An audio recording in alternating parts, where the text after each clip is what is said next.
Welcome, everyone. Session 1 is about orientation, trust, and pacing.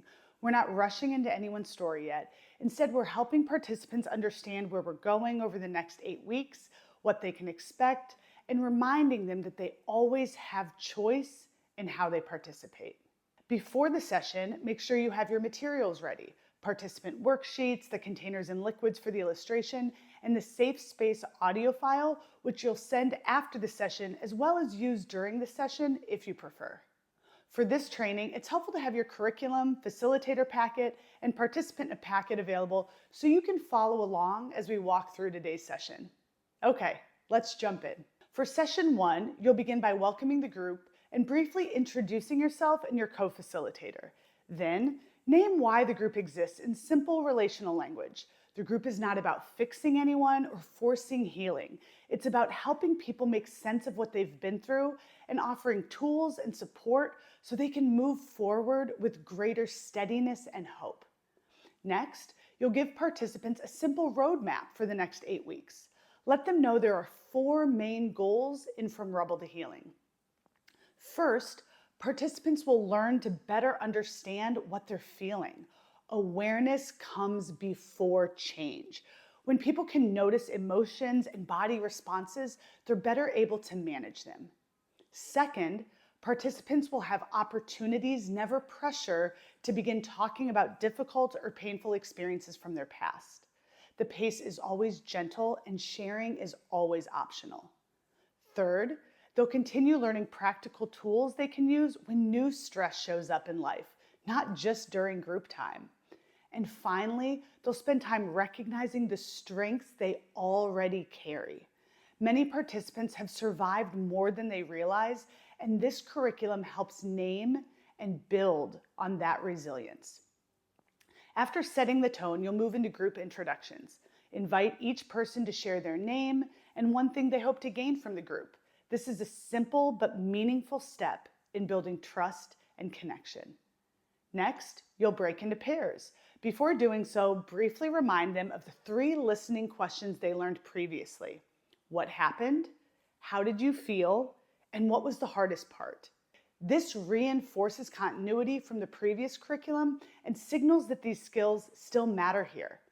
Have participants pair up and share one high and one low from their week. When someone shares a low, the listener practices only asking the 3 questions. You'll recognize this same opening structure from the previous curriculum. When participants feel oriented, safe, and connected, they're far more able to engage in deeper healing over time. At this point in session 1, you'll introduce a short visual demonstration. This exercise helps reset expectations around healing. Many people either expect healing to be instant or feel discouraged when change feels slow.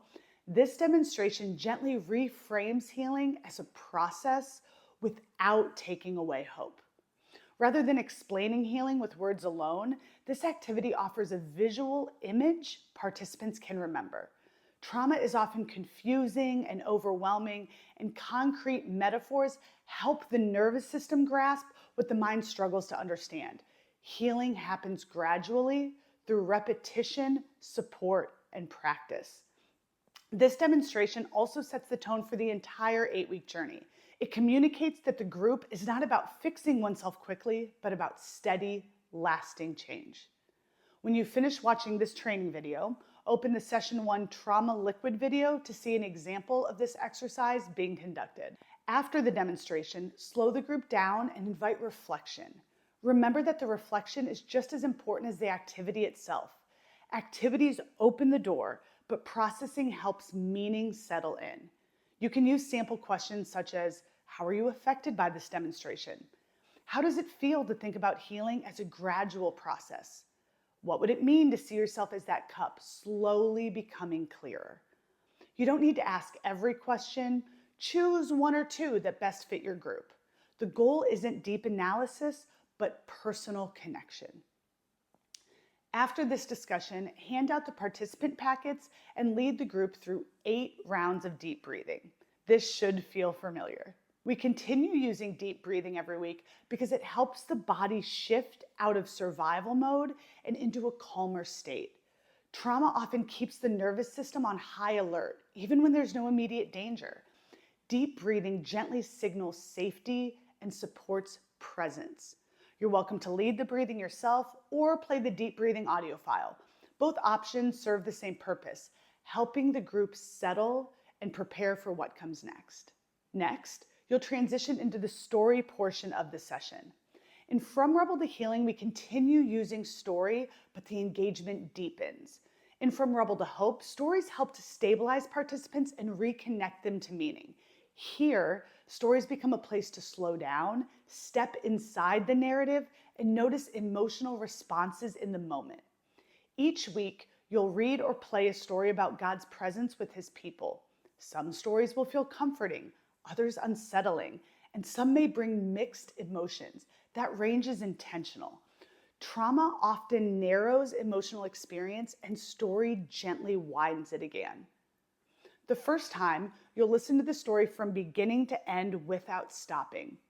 This allows participants to receive the story without pressure or analysis. The second time, you'll slow it down. You'll pause at key moments and invite participants to imagine themselves inside the story and notice what they feel. This helps emotional awareness move from theory into lived experience. To support this, ask participants to use their feelings chart. Many people sense emotion but lack words for it, especially after trauma. The chart is simply a gentle aid, not a test.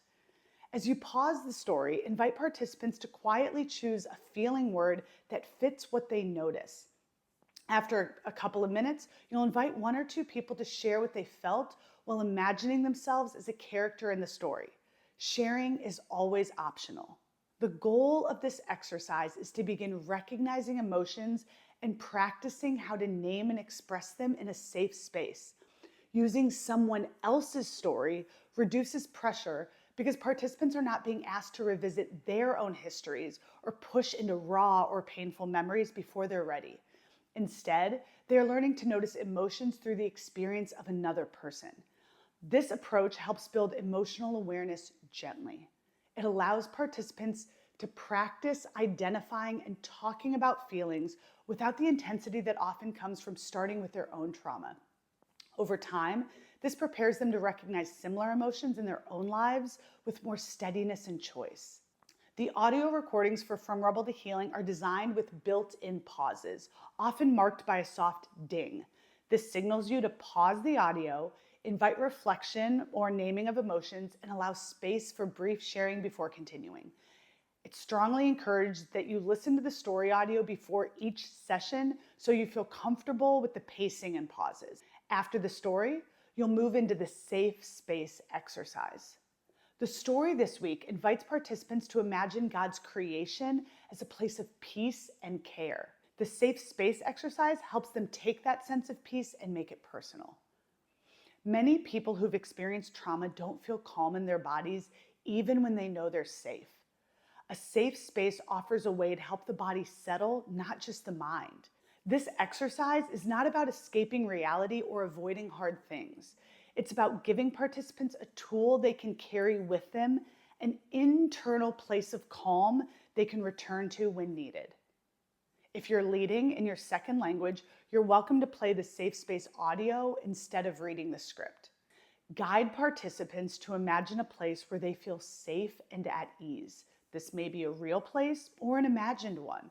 What matters is not the details, but how their body feels when they picture it. As you guide them through the 5 senses, you're helping their bodies connect with the felt sense of safety.